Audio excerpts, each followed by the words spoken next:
Act news Telangana దశాబ్ది ఉత్సవాలపై రాజకీయ రచ్చ జరుగుతోంది. అటు ప్రభుత్వం ఇటు ప్రతిపక్షం పోటాపోటీగా వేడుకలు నిర్వహించేందుకు ఏర్పాట్లు చేశాయి. ప్రభుత్వ ఆధ్వర్యంలో ఆదివారం పరేడ్ గ్రౌండ్స్లో కార్యక్రమం నిర్వహించనున్నారు. సోనియా గాంధీని ఆహ్వానించారు సీఎం రేవంత్ రెడ్డి. తెలంగాణ దశాబ్ది వేడుకలకు ప్రతిపక్ష నేత కేసీఆర్కు ఆహ్వానం పంపారు సీఎం రేవంత్. మరోవైపు తెలంగాణ దశాబ్ది ఉత్సవాలపై బీఆర్ఎస్ సంచలన నిర్ణయం తీసుకుంది. ప్రత్యేకంగా వేడుకలు నిర్వహించేందుకు ఏర్పాట్లు చేసింది.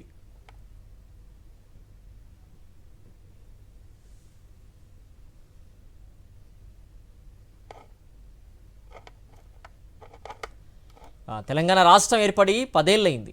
రాష్ట్ర దశాబ్ది వేడుకల్ని ఘనంగా నిర్వహించేందుకు ప్రభుత్వం ఏర్పాట్లు చేస్తోంది. ఆదివారం ఉదయం గన్ పార్క్లో అమరవీరుల స్తూపం వద్ద సీఎం రేవంత్ రెడ్డి నివాళులు అర్పించనున్నారు. ఆ తర్వాత సికింద్రాబాద్ పరేడ్ గ్రౌండ్స్లో జై జై జై హే తెలంగాణ గీతాన్ని ఆవిష్కరిస్తారు. ప్రభుత్వ ఆధ్వర్యంలో రేపు సాయంత్రం ట్యాంక్ బండ్పై సాంస్కృతిక కార్యక్రమాలు నిర్వహించనున్నారు. వివిధ జిల్లాలకు చెందిన కళా బృందాలు సాంస్కృతిక ప్రదర్శనలు ఇవ్వనున్నాయి. ప్రధాన వేదికపై శాస్త్రీయ, జానపద, దక్కని సాంస్కృతిక కార్యక్రమాలు నిర్వహిస్తారు. తెలంగాణ రాష్ట్ర అధికారిక గీతం జయ జయ హే తెలంగాణపై జాతీయ జెండాలతో మార్చ్ ఫాస్ట్ నిర్వహించనున్నారు. పోలీసు సిబ్బందితో ప్రదర్శన నిర్వహించనున్నారు. Carnival, laser show, food, gaming స్టాల్స్ను ఏర్పాటు చేస్తారు. మరోవైపు తెలంగాణ దశాబ్ది ఉత్సవాలు ప్రత్యేకంగా నిర్వహించాలని బీఆర్ఎస్ నిర్ణయించింది. ఆ కార్యక్రమాల వివరాల్ని బీఆర్ఎస్ వర్కింగ్ ప్రెసిడెంట్ కేటీఆర్ ప్రకటించారు. ఇవాళ అమరవీరుల స్తూపం నుంచి అమరజ్యోతి వరకు కొవ్వొత్తుల ర్యాలీ నిర్వహించాలని నిర్ణయించింది. సాయంత్రం 5 గంటలకు నిర్వహించే ర్యాలీలో కేసీఆర్ పాల్గొంటారు. రేపు తెలంగాణ భవన్లో వేడుకలు నిర్వహించనున్నారు. రేపు ఉదయం 9:30 గంటలకు జాతీయ జెండాతో పాటు బీఆర్ఎస్ పార్టీ జెండాను ఆవిష్కరించి కేసీఆర్ ప్రసంగిస్తారు. ఎల్లుండి అన్ని జిల్లాల్లో తెలంగాణ దశాబ్ది ఉత్సవాలు నిర్వహించాలని బీఆర్ఎస్ వర్కింగ్ ప్రెసిడెంట్ కేటీఆర్ పిలుపునిచ్చారు. ఇంకోవైపు రాష్ట్ర గేయంపై వివాదం మరింత ముదురుతోంది.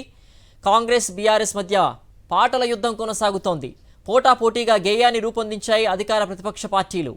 జయ జయ హే తెలంగాణ గేయాన్ని రాష్ట్ర ప్రభుత్వం అధికారికంగా విడుదల చేయబోతోంది. అందశ్రీ రాసిన ఈ గీతానికి కీరవాణి సంగీతం అందించారు. ఈ అంశంపై బీఆర్ఎస్ తీవ్రంగా అభ్యంతరం వ్యక్తం చేస్తోంది. దీంతో రెండు పార్టీల మధ్య పాటల యుద్ధం నడుస్తోంది.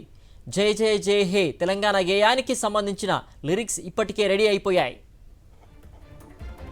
బీఆర్ఎస్ ఆధ్వర్యంలో తెలంగాణపై రూపొందించిన గీతాన్ని కేసీఆర్ ఆవిష్కరించారు.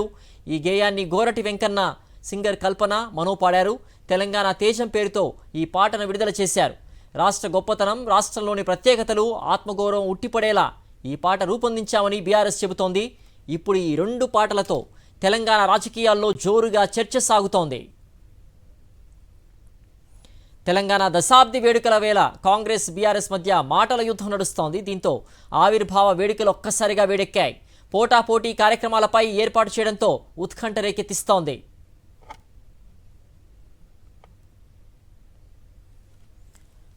మరింత సమాచారం తెలంగాణ భవన్ నుంచి మా ప్రతినిధి కిరణ్ భూపతి అందిస్తారు.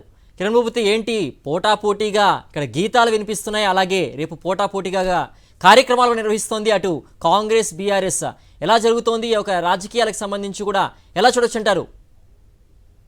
అధికార ప్రతిపక్ష పార్టీల మధ్య తెలంగాణ రాజకీయాలకు సంబంధించినటువంటి ఆవిర్భావ వేడుకలు చిక్కుకున్నాయి. ఇప్పటికే ఎత్తుకు పై ఎత్తులు వేస్తూ ఇటు పోటాపోటీగా 2 పార్టీలు కూడా, అటు అధికార ప్రతిపక్ష పార్టీలు 2 కూడా రేపు జరగబోయేటువంటి ఆవిర్భావ దినోత్సవ వేడుకలను నిర్వహిస్తూ ఉన్నారు. ఇందులో ప్రధానంగా రాష్ట్ర గీతం ఏదైతే ఉందో దాన్ని కొంత ఆ వివాదం అయితే కొనసాగుతూ ఉంది. ఇప్పటికే రాష్ట్ర ప్రభుత్వం జయ జయ హే తెలంగాణకు సంబంధించినటువంటి పాటను రేపు ఆవిష్కరించబోతుంది. అందుకు సంబంధించి తెలంగాణలో ఉన్నటువంటి కవులు కావచ్చు, సింగర్స్ కావచ్చు, వాళ్ళు ఎవరూ కనపడటం లేదా, ఎందుకు కీరవాణికి అప్పగించారంటూ కూడా ఇప్పటికే బీఆర్ఎస్ పార్టీ పెద్ద ఎత్తున అభ్యంతరం వ్యక్తం చేస్తుంది. ఇదొక అంశం పక్కన పెడితే, నిన్న ఎవరైతే ఆ చరణ్ రాజేష్ ఎవరైతే ఉన్నారో తాను ఆవిష్కరించినటువంటి పాట ఏదైతే ఉందో పూర్తిగా అటు రాసినటువంటి రాకేష్ కావచ్చు, ఇక అంతేకాకుండా పాడినటువంటి గోరెటి వెంకన్న, కల్పనతో పాటు మనో కూడా పాడినటువంటి పాట కొంత వైరల్గా మారింది. ఈ 2 పాటల మధ్య తెలంగాణ రాజకీయం అంతా కూడా ఒక్కసారిగా వేడెక్కింది. ఈరోజు జరగబోయేటువంటి తెలంగాణ ఆవిర్భావకు సంబంధించినటువంటి దశాబ్ది ఉత్సవాలు ఏవైతే ఉన్నాయో ముగింపు ఉత్సవాలను కూడా